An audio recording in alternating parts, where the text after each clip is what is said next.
100 बेटा बाकी बेटी एको ना रहली। बेटी जकरा ना होले समझे कि ओकर जीवन अंधकार में रहेला। बेटी खातिर तरसत रहले राजा हिमांचल। अपना गुरुदेव से पूछले कि हमरा बेटी कैसे हुई। तब गुरुदेव कहने की जाके भगवान भोलेनाथ के ध्यान धरो,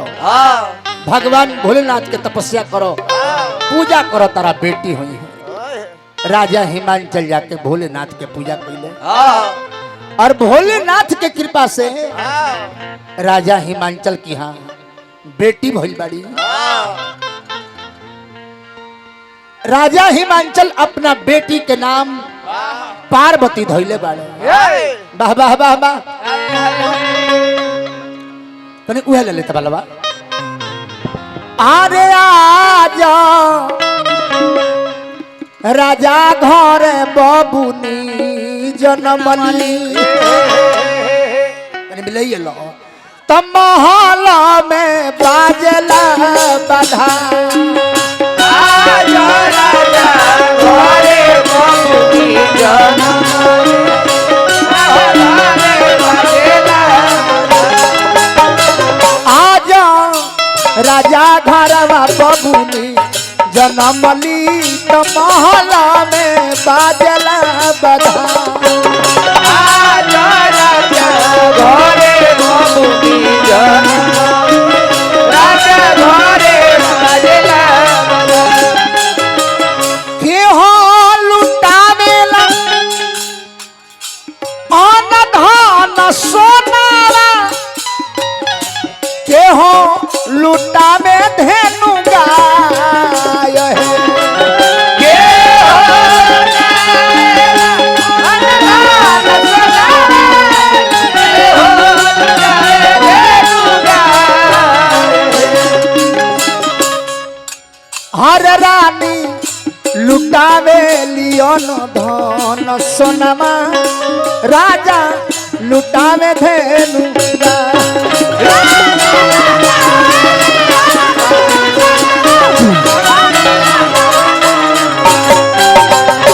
वकील साहब हमने के मैया पार्वती के जन्म उत्सव में वकील साहब के भगना के तरफ से ये जन्म उत्सव में दोनों वकील साहब की ओर से वाह वाह क्या बात है। और हजारों हजार रुपया के धनराशि प्रदान भइल बा। हाँ हाँ हाँ बिल्कुल बिल्कुल बिल्कुल हजारों हजार रुपया के पुरस्कार आइल। हार्दिक अभिनंदन करब ए बाबुआ। तो महल में खुशी के बाजा बाजता लोग जुटे खातिर राजा के बेटी के मैया पार्वती के जुटल बा। अरे बधाई बाजे लागल अरे बधाई बाजे लागल राजा के दुआरिया तब बधाई बाजे लागल राजा के दुआरिया बधाई बाजे लागल राजा के दुआरिया के हो लुटावेला हाथ के कंगनवा के हो लुटावेला के हो लुटावेला हाथ के कंगनवा के हो लुटावेला हाथ के कंगनवा सो जाए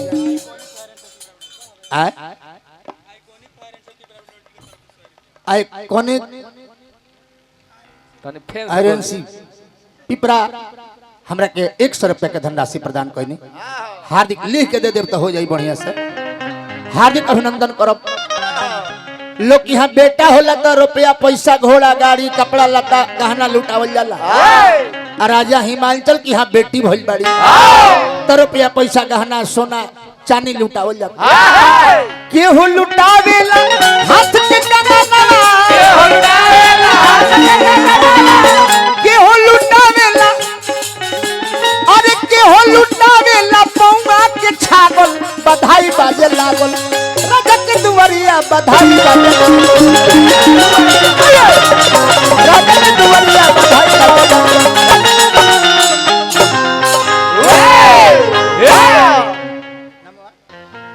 एक दिन नारद बाबा अइले राजा हिमांचल देखले तब बड़ा आदर सम्मान कैले,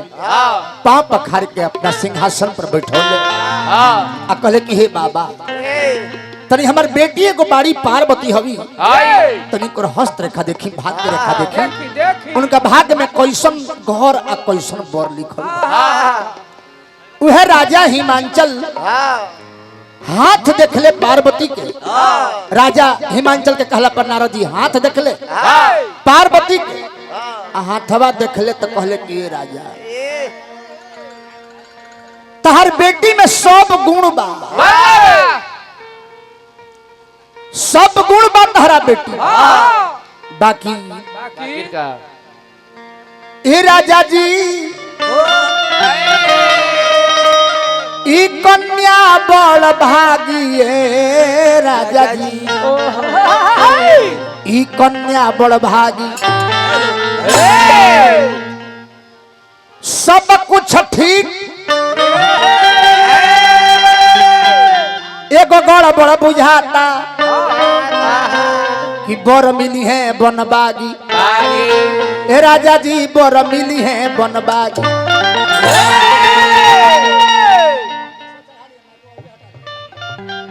सब नीमन बा, लेकिन तारा बेटी के जौन दुल्हा मिली है भूत प्रेत हाकनी डाकनी के संगतियां मिली है, उपाय बा जंगल में जाके शिव के ध्यान धरी है, शिव के तपस्या करी है, शिव यदि खुश हो जाई हैं, शिव जी से इनकर बियाह हो जाई तो सब दुर्भाग्य सौभाग्य में बदल जाए। उहे पार्वती मैया सुनली अब मैया के प्रणाम करता रही, बाबूजी के प्रणाम करता रही, कमंडल लेके आ जंगल में प्रस्थान करता रही। माई रोकतरी ना बेटी जंगल में मत जा, हम राज में मंत्री बनवाई तनी तपस्या ना माई, जंगल के काम घरे ना हो, आ घर के काम जंगल में ना हो। शिव के ध्यान धैली हो, धैली ध्यान माना रे शिव के धैली ध्यान माना, तो देखो अरे मरली हो बाबुनी आसाना मारे धैली, तो देखो मरली हो बाबुनी आसाना मारे धैली, शिव के ध्यान माना,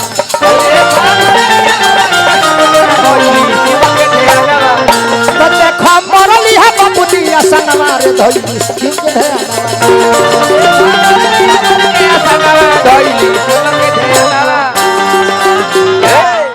उन्हें पार्वती ध्यान में हो गई। एगो तारकासुर नाम का निशाचर इतना अत्याचार कर इंसान से लेके देवता तक ले परेशान हो गई। देवता लोग के मार मार के भगा देलस, देवता लोग अपन लोग छोड़ के रूप बदल के आ धरती पर आके रहे लागल। बहुत दिन बीत गई तो राय कोई लोग रे भाई कहियाले हमने के घर छोड़ के घर बिनिया कोई जाए, ई मुई के ना एकर उपाय खोजो। वह सब देवता लोग मिल के ब्रह्मा जी के लगे गई। अब ब्रह्मा जी से कहलो कि हे ब्रह्मा जी तारकासुर हमने के प्रशान कर दले, कौन उपाय करी जे एकर मृत्यु होखो। ब्रह्मा जी कहनी कि उपाय हम ना करो, उपाय तारा लोग के करे के का मालिक करी कि शिव जी के बियाह करावे के पड़ी। शिव जी के बियाह होई आ 6 मुड़ी वाला लड़का होई, उहे तारकासुर के मारी। उबरा मैया पार्वती भी ध्यान में बाड़ी, आ भोले बाबा भी ध्यान में बानी। तब ध्यान में बानी तब बियाह के ना होई। उहे देवता लोग अपना देव लोग से परी लोग के बुलावल लोग, रंभा उर्वशी मेनका इत्यादि सब परी लो जाके शिव जी के लगे चूड़ी खनकावता, पायल छनकावता, देहिया धक हिलावता। अपना नगरिया से चलली हपरिया तो होठ चमका के नच गावे लगली, तो परी भोला जी के मनवा डोलावे लगली, परी भोला जी के मनवा डोलावे लगली।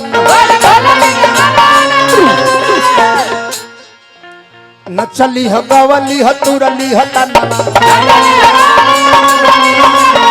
बहु न डोलता वे भोला जी के मनवा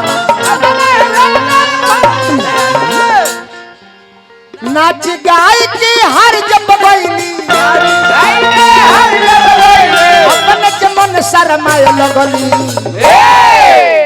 क्या हुआ? तो परी भोला जी के मनवा डोलाए लगली। परी ले प्रयास कई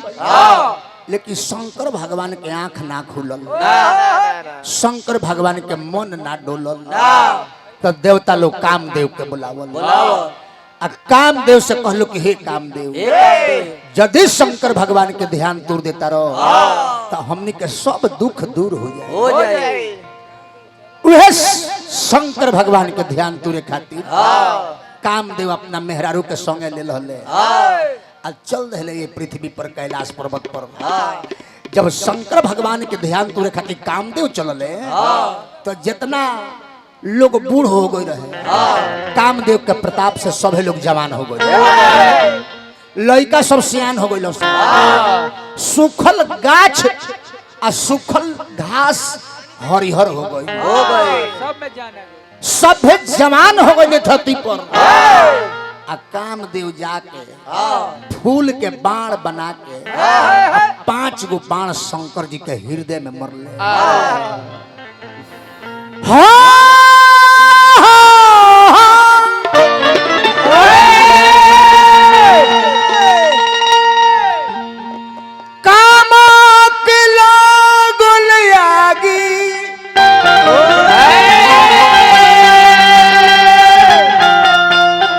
शिवा बाबा गोइले रे जागी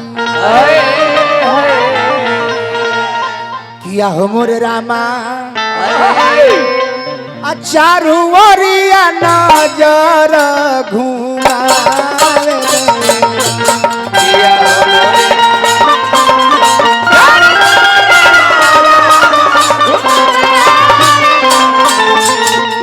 किया हो मोरे रामा चारू ओरिया नजर घुमावे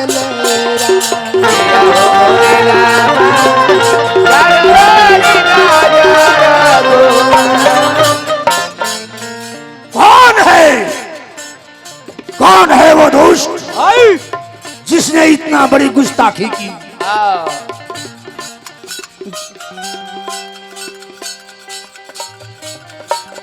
चारों ओर कामदेव पर पड़ली नजरिया जरी के भइल जर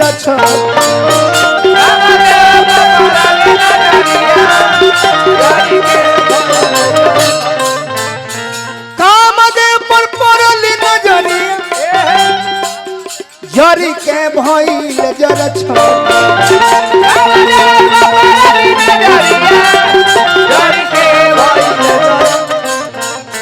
किया हो मोरे राम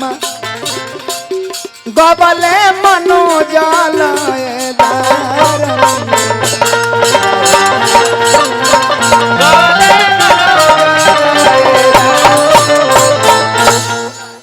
मुकुल राय जी हमरा के 51 रुपया देनी हार्दिक अभिनंदन भैया बड़ा देरी से आओ तनी लोग गुड्डू भैया हमरा के किलो साहब रुपया देनी हार्दिक अभिनंदन करब आ वकील साहब के ओर से हाथ में पुरस्कार मिलल बा हार्दिक वकील साहब के ओर से 100 रुपया मिलल हार्दिक अभिनंदन करब तनी बड़ी देरी हो जाता जननी वकील साहब आ में भी भोर हो जाता मोबाइल के रिचार्ज खत्म हो जाला तो इनकमिंग आउटगोइंग दोनों बंद हो जाला सही बात जानते ही बानी तो जननी कामदेव पर नजर पड़ल कामदेव जर के राख हो गई तब रती आके रोवे लगली कहली कि हे भोलेनाथ हमरा पति के कोनो गलती ना रहल ई देवता लोग के कहला से राउर ध्यान तुरु आवे खातिर रहल हन अब हमार उद्धार केंगा होई तो शंकर भगवान आशीर्वाद देने की जा द्वापर युग में तहार पति कृष्ण के बेटा होई है नाम प्रधुमन होई तू मायावती हो खबू फिर तहार मिलन हो जाए आ शंकर जी के ध्यान टूटल आ देवता लोग शंकर भगवान के लगे जुटल आ शंकर भगवान पूछनी की तब अपने केने आइल बानी सब के देवता लोग कहल कि हे भोलेनाथ हमने के मन करता है एगो बारात करे के शंकर भगवान कहे कि बारात जाई लोगी करी लोगी तो लेकिन ना ये बरतिया में रो के न्योता देवे आइल बानी तो कहनी कि अच्छा ये बताएं कि बाराती के दूल्हा के हो तो देवता लोग कहल कि रउआ सकारी जे बाराती चले नु तब दूल्हा के नाम बताए शंकर भगवान कहने कि हाँ हम हूँ बाराती चले दूल्हा के नाम बताओ बताओ तो देवता लोग कहल कि दूल्हा रऊ रे होई लेकिन हाँ दूल्हा तो हाँ मालिक आपको विवाह करना पड़ेगा विजेंद्र बाबा बोले अरे विवाह बाबा हो विवाह बाबा तो करिया अपन रौरा विवाह बाबा करिया अपन विवाह बाबा करिया अपन रौरा शंकर भगवान कहने कि एगो तो बौरा आ दूसरे दुआ कौन लड़की हमरा से करी बिया देवता लोग कहल कि का नहीं जानो हे भोला दानी रौरा सब जानो दानी हे भोला दानी रौरा सब जानो दानी जान के बनिले बौरा बाबा करिया अपन रौरा विवाह बाबा करिया अपन विवाह बाबा करिया अपन रौरा हे भोलेनाथ रउआ खातिर लड़की तपस्या करता रही राजा हिमांचल के बेटी हवी पार्वती नाम हो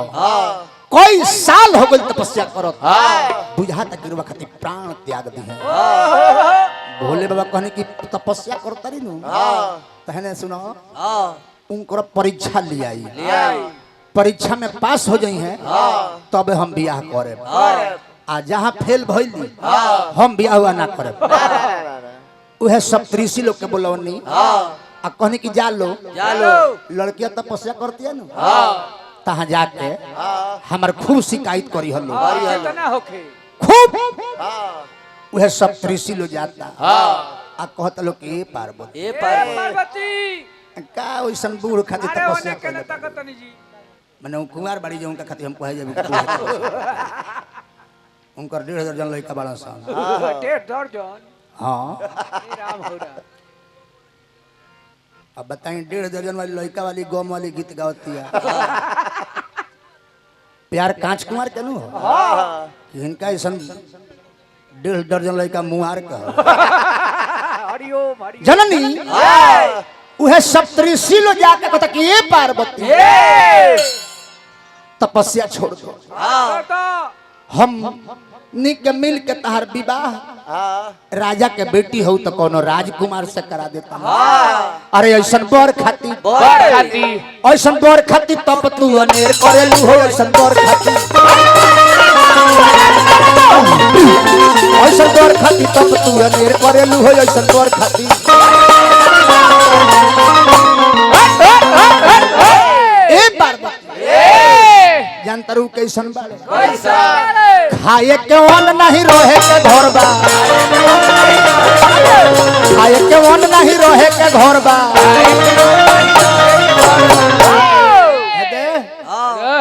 उ अनाज ना खाले तू का खइबू उ भांग धतुर खा ले आ घरों में ना रहेले गर्मी होके बरसात होके जड़ होके कैलाश पर्वत पर रहेले ना खाए कौन बना रहे के घर बा दे इतने ना पहने के कपड़ो नहीं खे सच बात कहीं ना पहने के बस तोर बा सच बात कहीं ना पहने के बस तोर बा तो ऐसन बोर खाती ऐसन बोर खाती तब तू अनेर करेलू हो ऐसन बोर खाती ऐसन बोर खाती तब तू अनेर करेलू हो ऐसन बोर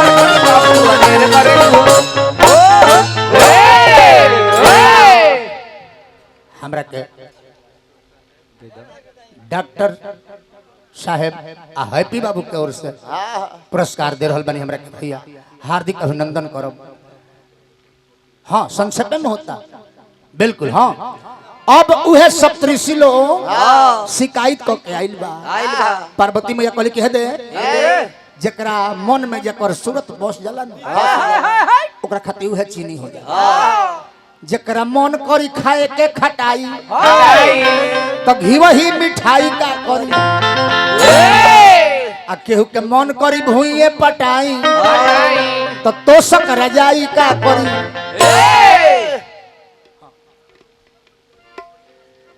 भौजी पेटकुनिया ना सुतल जाला उठ जा। हाँ पेटकुनिया ना सुतल जा लगल जाला बाउर सपना देखे ना ना वहाँ का योगा कर दनी पेट अंदर करे खातिर। हाँ वे सब त्रिशी लोग शिकायत कल तो पार्वती में खिस जा गली कहले मुनि बाबा तहरा से मतलब का बा मन में ठान ले बानी तब विवाह शिवे जी से करो। ढेर बोल बोलो श्राप दे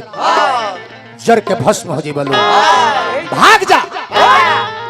सब त्रिशी लोग थर थर कांपे लगे अब भाग के आइल बोलो भोला बक लगे अब कहता लो जे